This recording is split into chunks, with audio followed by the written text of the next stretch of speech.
Karma means action. Whose action? My action. Whose responsibility? My responsibility. Karma is the most dynamic way to exist in the sense.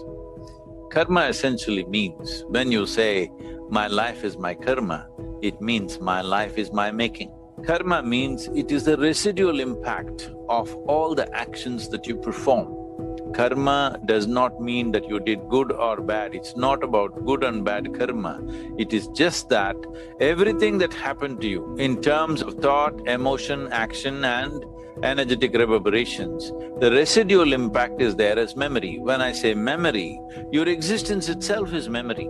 Without fear and guilt, there is no nothing. Without reward and punishment, there is no nothing. This fundamentally drips down from the fundamental idea of heaven and hell. If you are good, God will send you to heaven. If you are bad, He will send you to hell and burn you there forever. We must understand, however individual people might have tried to use it, karma is not about control, karma is about liberation. Only when you talk about mukti, we talk about karma. We don't talk about karma about heaven and hell.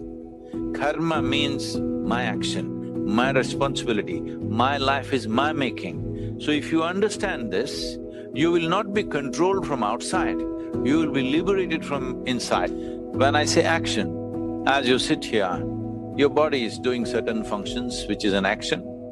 Your mind is doing certain type of actions, your emotions are doing certain other types of actions, and your energetic body is doing another kind of action. So there are four dimensions of activity going on within you in wakefulness and sleep.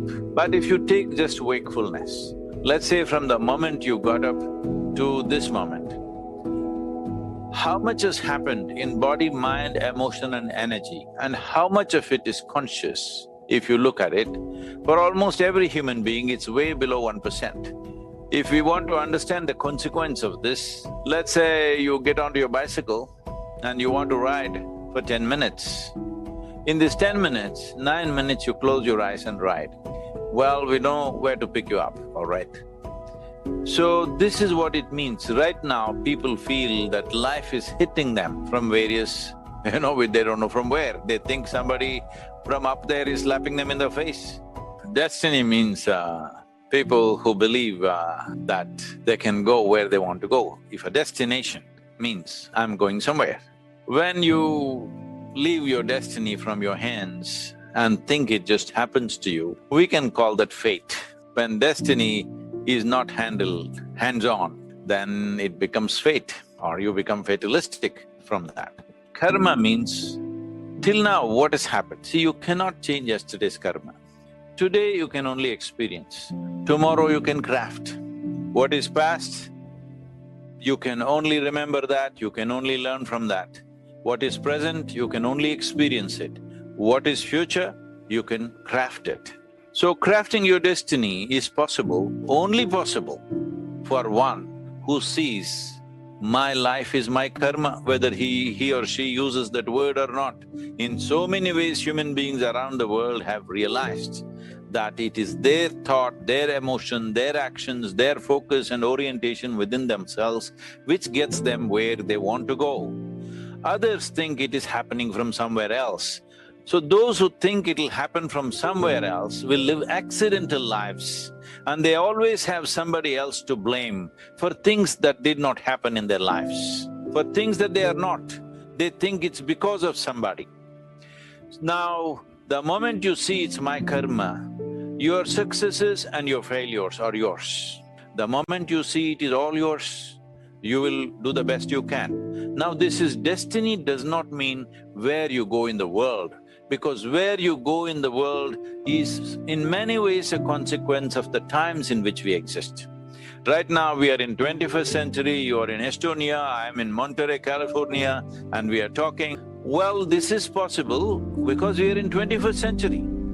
If we were 1,000 years ago, we would be doing something very different. Maybe we would be sitting in front of our cave and chatting with each other. We don't know where we would be, what kind of actions we would perform. It is very different. So what we do in the world is largely consequence of the times in which we exist.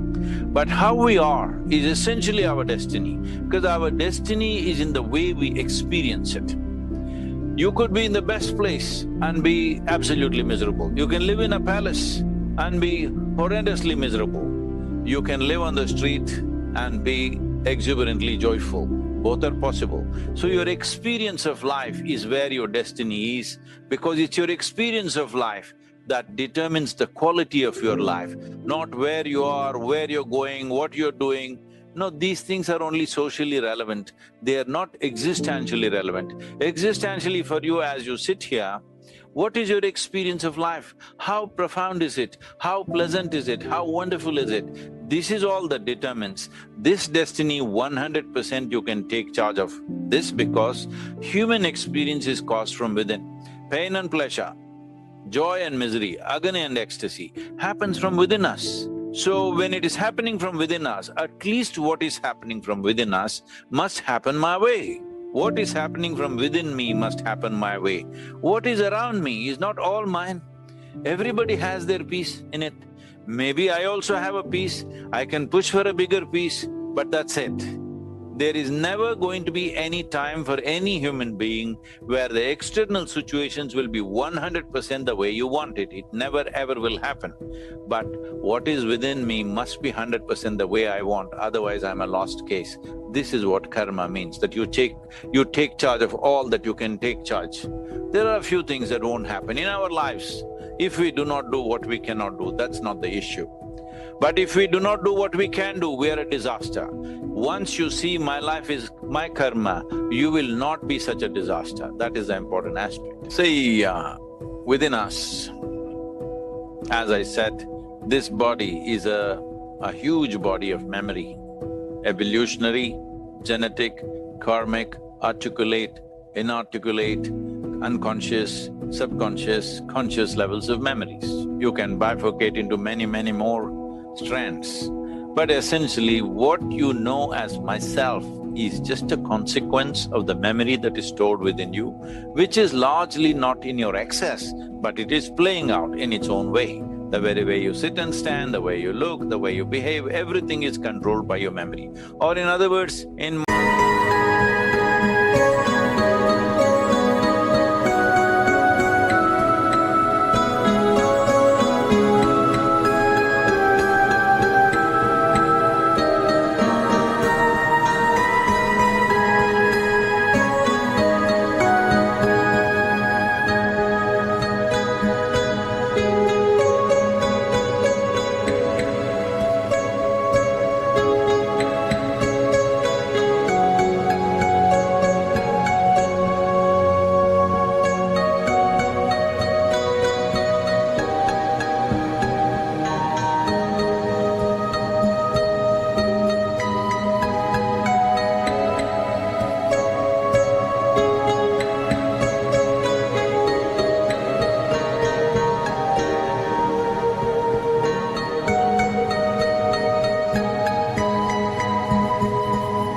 modern terms, let's say, this is an unconscious software that you have gathered within yourself. Whichever way the software is, that is the way the machine will function. If you want to go beyond this, then the existing software you must leave and either rewrite your software or learn to operate without software for a little while. If you want to rewrite your software, something different from the existing data which is already there, then you need access to another dimension of perception and knowing. Having said that, within us, there are different dimensions of intelligence. Well, in yoga we see 16 parts to human mind, but let me make it 4 for the sake of understanding and convenience. The first one is the intellect, which is the front end of our intelligence, because this is very necessary for our survival. If we don't have a functioning intellect, we will not know how to survive. When I say functioning intellect, essentially intellect is discriminatory in nature. It tells you what is this, what is that. If you don't have an intellect functioning, you will not know whether to go through the wall or go through the door. That's how it'll become. It is functioning all the time. This functioning is happening from memory. If say a child may try to scratch the you will see a bird or an insect comes into the house, it doesn't know how to get out, it doesn't recognize the door. It tries to go through the wall, it tries to go through the glass window. So, that is happening because in its memory it's not there. But your pet dog or your pet bird knows how to go through the door or the window, whatever is open. So this is the same thing. Without data, your intellect cannot function. So anything that functions with data is a limited possibility, that it is functioning within those limitations. Memory is hugely empowering on one level, but it is also a boundary. That now I've seen you, if I see you again, oh, this is my friend Vishen, okay? Suppose you're not in my memory, I look at you and think, oh, who is this stranger? So memory is also a boundary line, which most people refuse to cross. So whether you read 1 or 10 or 1,000 books, you're only building memory. If you operate within this memory, you're operating within your own self-imprisonment that you have caused to yourself.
So you are a human being, you are this person, all this is based on evolutionary memory, karmic memory, genetic memory, and variety of other levels of memory. We classify memory as 8 different dimensions of memory. All these memories put together, you sit here and you may not remember all of them, but they have a role to play. For example, let's say 25 generations ago, how your great-great-great-grandfather looked, you do not know, but his nose could be sitting on your face right now.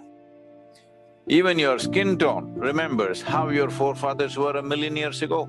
It is this bank of memory which makes you who you are, and all of that, or not even a minuscule of that, is actually in your conscious memory. The residual impact of this is playing up as tendencies within you. If you do not overcome these tendencies, or if you do not rise or transcend above these tendencies of karma, then all that will be happening is past will be repeating itself. The dead are living through you. If you want a life of your own, if you want to be a fresh life here, it's important that you enjoy the richness of your karma. At the same time, you're able to stay above that.